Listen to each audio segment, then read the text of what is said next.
Негизинен ибадат кылуу Кудайга кулдук кылуу деген мааниге келет. Муну Курандын Зарiyat сүрөсүнүн 56-аятына таяндырса болот. Башкача айтканда, мен жиндерди жана адамдарды өзүмө гана ибадат кылуу үчүн жараттым деген маанидеги аятка таяндырышат. Бирок бул жердеги кулдук кылуу, ибадат кылуу этишин жалгыз гана ораза тутуу, ажыга баруу, зикир чалуу, намаз окуу сыяктуу жекелик маанидеги ибадаттар менен чектөө туура эмес.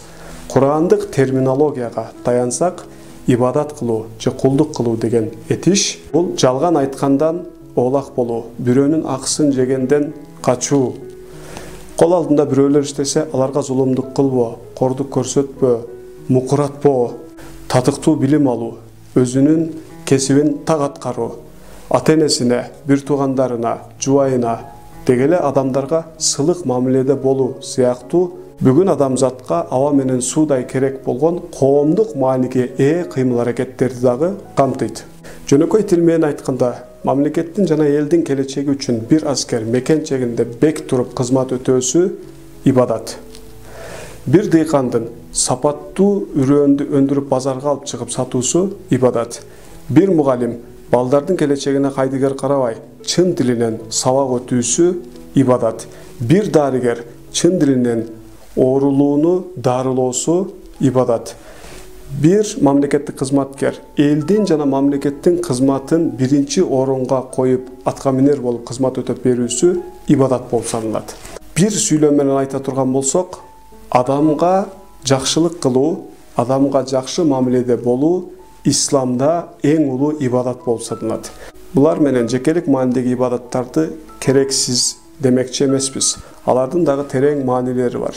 Мисалга, намаз окуу канчалык жекелик ибадат катары кабыл алынганы менен коомдук мааниде адамга позитивдүү таасир берүү жагынан аябай терең мааниге ээ.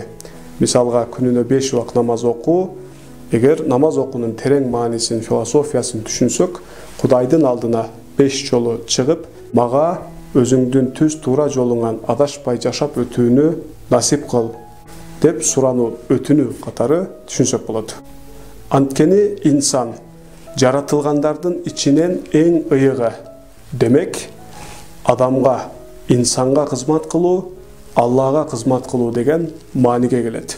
Бирок бүгүнгө чейинки маалыматтарыбызга таянып, намаз окуунун маанисин Кудайга болгон карызды төлөө менен гана чектеп, муну эң башкы, эң улуу ибадат катары көрүп, коомдук мааниде, коомдук прогресске зор салым кошкон, адамдарга жакшылык кылган кыймыл-аракеттерди ибадат катары көрбөй, эсептебей коюшубуз мүмкүн. Ушундай ой пикирде болгон бурадарларга менин бир суроом бар.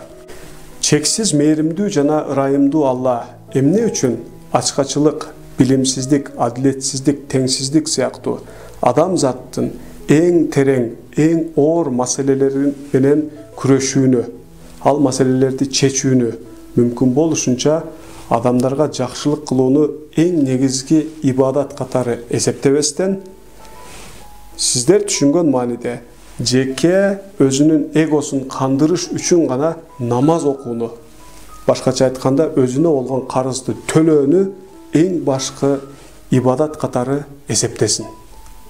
Кыскасын айтканда, мусулман баласы ириде адам болуу үчүн ибадат кылат.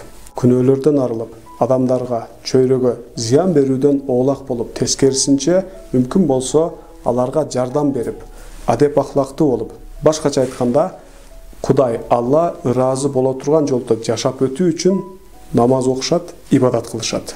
Андыктан келиңиздер, адамга кылган жакшылыкты эң жогорку ибадат катары эсептеп, ар кимибиз коомдук ролубузду түз, так, туура аткарууну бир эле учурда элдин алдында кызмат, Кудайдын алдында ибадат деп эсептейли.